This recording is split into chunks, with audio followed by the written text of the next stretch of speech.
5. Champions of Canaan is a sort of sequel to 5 Guardians of David. I say sort of sequel because it's pretty much a standalone expansion to the game, and it's as good as it. The main plot is that after David defeated the Ammonites, they enforce a lot of rules upon him, the biggest of which is the outlawing of the worship of Moloch through human sacrifices. Well, the Ammonites wanted to keep killing people to ancient demons by disguising as gladiatorial games. When David finds out, instead of straight up shutting down the games, he decided to send some Israelites to prove how awesome God is. Because when it comes to human sacrifices happening in your kingdom to a hunk of rock, it's more honoring to God to send your young men into certain death.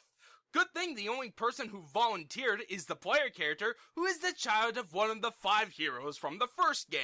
The character is completely customizable. You first pick which of the 5 is your parent, which essentially is picking a class. Then you can put points into the 3 main stats of the game. Vigor, the stat about damage output, Vitality, the health and defense stat, and Zeal, which deals with other passive stats. You can also customize the look so it can finally look what an actual ancient Israelite would historically. The basic gameplay is pretty much the same from the previous game, but instead of going through a linear level with some exploration to find glowing rocks, the game takes place in multiple arenas that works pretty much like any horde mode in shooter games. You fight waves of enemies that gets progressively difficult by either the enemy setup or because the random number generator decides that your stats suck.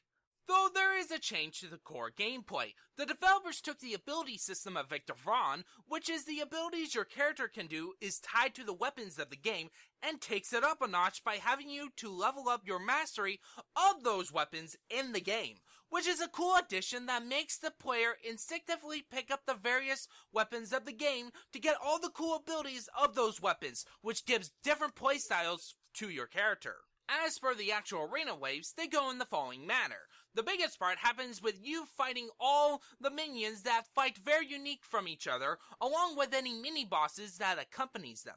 Then the big boss of the wave, which depending on the arena is a selection of 3 bosses, shows up along with some minions to fight you. Defeat the boss, then you gain access to a chest that contains your experience points, which level ups your character that allows you to boost your stats. There's also gear you add to your inventory to either improve your character or to sell to the weapons vendor.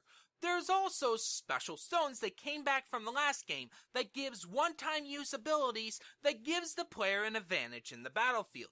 I didn't mention them for my review of the last game because they were very rare, which they fixed in this game, so much so that you'll get extra copies of the same stones in your inventory.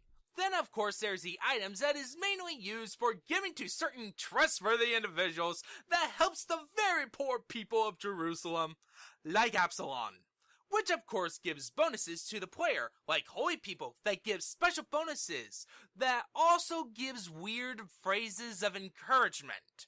After a certain number of waves is completed in each of the 3 main arenas of the game, you go to arena battles that progress the main plot of the game, which deals with the revenge of the wife of one of the generals that the 5 killed, and the machinations of the man setting up these arenas in the first place to kill the player character. The plot is very simple, well executed, but definitely not the main focus of the game.